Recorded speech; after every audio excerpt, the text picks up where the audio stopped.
What's up, everybody? My name is Paddock, and today I'm going to show you a really easy way to learn and memorize chords.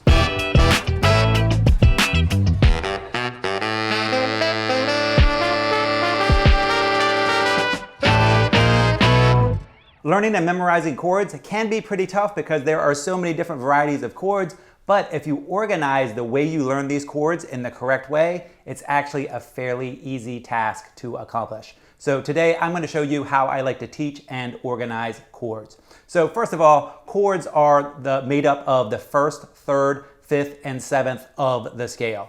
So if we're going to play a G major scale, that's G to G with just an F sharp, and the chord tones in that scale would be G, B, D, and F sharp. Your first, third, your fifth, and your seventh. So your G major 7 chord is pretty simple. It is just the first, third, fifth, and seventh of your G major scale, which is G, B, D, and F sharp. From there, we can very easily turn that G major 7 chord into a G dominant 7th chord by just changing one note, and that note is the 7th degree. When you see a G7 chord or a G dominant 7th chord, all that means is to lower the 7th degree. So to turn our G major 7 chord into a G7 chord, all you have to do is change that F sharp to an F natural. So your notes would be G, B, D, and F. So to go from G major 7 to G7 or G dominant 7th, all we're doing is changing one note, and that is the 7th. We're changing the F sharp to an F natural. Now, if we want to change this G dominant 7th chord into a G minor 7th chord, all we have to do is change one note. So we're going to take the G, B, D, F that we have in the G7 chord, and to turn it into a G minor 7 chord, all we're going to do is lower the 3rd degree. So we're going to take that B natural and turn it into a B flat. So your notes for the G minor 7 would be G, B flat, D, and F. So as you can see, we're creating the next chord by changing one note from the previous chord. So if you learn these chords by just changing one note and transforming it into the next chord, it's going to be really easy to figure these chords out. The next chord that we have is a G half diminished chord.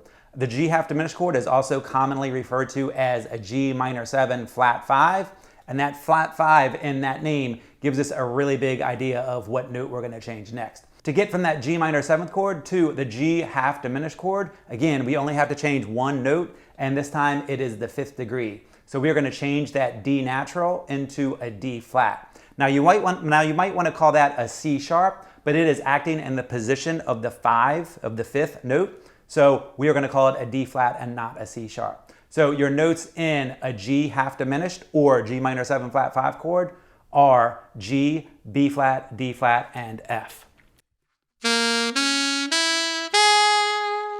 The next chord that we're going to learn is a G fully diminished chord.